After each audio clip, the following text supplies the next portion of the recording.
Now, more good news. The New York Post reports the Trump administration has won unprecedented concessions from Columbia University in a sweeping settlement with the Ivy League university paying more than $220 million and also pledging to reverse racially discriminatory practice. Columbia is also pledging to resolve civil rights violations against Jewish students. We've seen all the scenes of violence on university campuses, including at Columbia.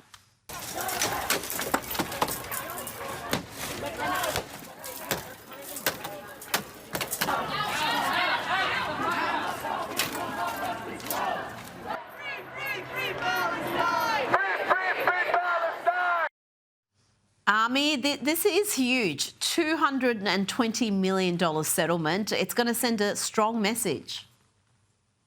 Yeah, look, it's not nothing. That's for sure. Columbia University has a nearly $15 billion endowment, which is larger than 120 countries' foreign currency reserves. Will it break them? No. Will it make them think twice before they allow Jews to be harassed on campus? Yeah, I think it will. Look, these people want the Jewish Studies Department to be part of the History Department. That's their goal. Let's make no mistake about it. And what will change their behavior, Rita? It's money, okay? That's what the world goes round, and that's what makes these universities and their fat cat administrators roll in the money and allow them to hire all the DEI people that they have. This money, the money does change behavior. Look, Columbia University, their donations are down 30% over the last 2 years. And by the way, if a single Jewish donor gives any of these universities acting the way they are a single dollar, they should be ashamed of themselves.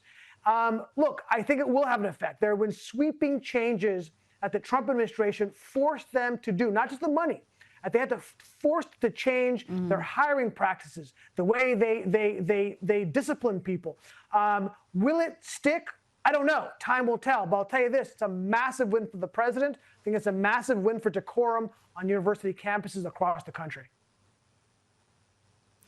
Sticking with that more huge news, the Director of National Intelligence, Tulsi Gabbard, has referred Barack Obama to the FBI and DOJ for prosecution. Any of this new information implicates former President Obama in criminal behavior? We have referred and will continue to refer all of these documents to the Department of Justice and the FBI to investigate the criminal implications of this. For even former President Obama? Correct. The evidence that we have found and that we have released directly point to President Obama leading the manufacturing of this intelligence assessment. There are multiple pieces of evidence and intelligence that confirm that fact. Ami, am I overcooking things? She's referring it. She says the evidence is clear. Are we going to see a former president? We've seen it already, I guess, with Donald Trump, but are we going to see a former president under investigation, facing charges and proving that no one is above the law? Look, Rita, two things can be true at once, right? There's no question that the Obama administration was looking for a rationale to tie Trump with the Russians. Obviously, spectacularly failed at that. And there's no question that they had illegal FISA warrants that were tapping people illegally. There's no question that they used the fake Steele dossier as a basis for all this behavior. Having said that, not a fan of this. I got to be honest. Look, it comes across, first of all, as petulant. And also, these things tend to boomerang around back to you. I mean, just ask the Democrats. Democrats were trying to file charges, specious charges against Trump, and now we're doing it to them. So I don't think this is helpful for our public, to be totally honest. And whether or not he'll be facing charges, look, Trump v. United States, Supreme Court decision last year, gave wide-ranging immunity to the president, not just President Trump, but all presidents. So no, I actually don't think any charges will be filed. I don't think he will be prosecuted.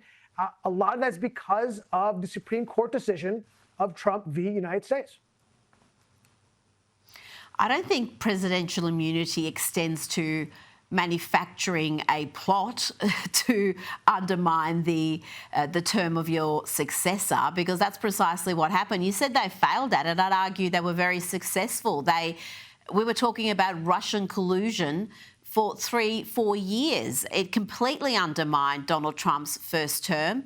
And there's a great many Americans to this day, and many Democrats, who believe Russia interfered with US elections, that they hacked the elections. That's what we were told. And it was entirely manufactured. The evidence they had said otherwise. And in that short period between Trump winning and his inauguration, they cooked up this plot army. I mean, how can that go without consequences? How can this be uncovered, exposed? It's good to have transparency, but surely the next step is people need to pay a price for this.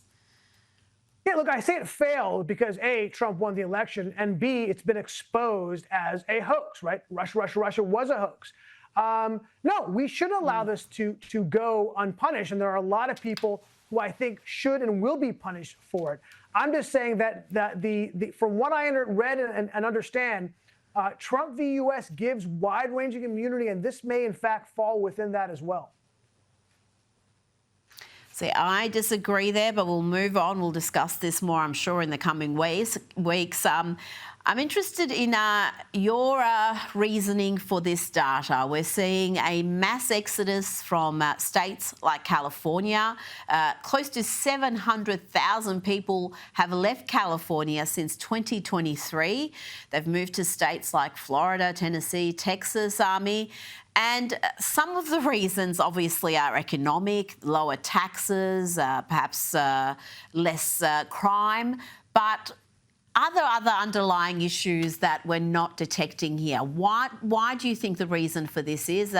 Same phenomenon is happening from New York, people leaving and going to those red states. Look, when Mamdani and Newsom say, hey, where are they going to go? Yeah, bro. We see where they're going to go. They're going to go to Texas. They're going to go to Tennessee. They're going to go to Florida. And they have. Obviously, look, there's a lot of advantage of having money. Money is a good thing, right? One of the advantages, it gives you mobility. You could pick up and you can leave. You're not tied to one place. Look, I'll tell you a quick story about why people are leaving. Look, I own a property in Los Angeles. I'm a former Californian, Los Angelino. And I want the entire push for the city is for higher density in housing. They want to take single family homes and they want to convert them to apartment buildings. So of course I want to do that. It's more profitable for me to tear down the single family home that I rent and build an apartment building. But they make it so difficult for me to do what they want me to do because they want me to create higher density, but they don't want to make money. They want to put me through the ringer. They want to put me through 2 years of regulations and expense to do it. And guess what? I'm not doing it because it's not worth it. Well, that is the problem. I mean, it's also a problem of a one-party state, isn't it? The Democrats just rule supreme across California, across the major cities, and their policies are radical. And all they've done, despite supposedly pushing for a greater equity, is to have a greater gap between the rich and poor. And it's not, I think, just the uber rich who are leaving states like California and New York, Ami. I think a lot of people struggling to live, struggling to pay their bills are also looking elsewhere for a better life. No question about it. Why would you want to, if you're just trying to get by and of course, you're in the middle class, right? Why are you going? How could you afford or want to spend $5,000 a month in rent in Los Angeles, right? And not even like in a great place in Los Angeles, when you can move to Texas and Houston and Dallas and literally pay $2,000 a month for the same place. It doesn't make sense. And of course, yes, you don't have to be rich to have mobility. You just need an ability to find a job somewhere else. And thank God this country allows for people to move around when they want to. And they're finding themselves saving money and having a better quality of life, not just economically, but for quality of life in terms of crime, right? And in terms of dirt and homelessness. They're making that move because life is just easier and better in a lot of these red states.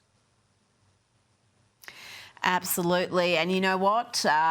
as long as they don't take their voting habits with them to these red states, it's all good. Let them go where they want to go. Ami Horowitz, thank you so much for your time tonight. Always a pleasure.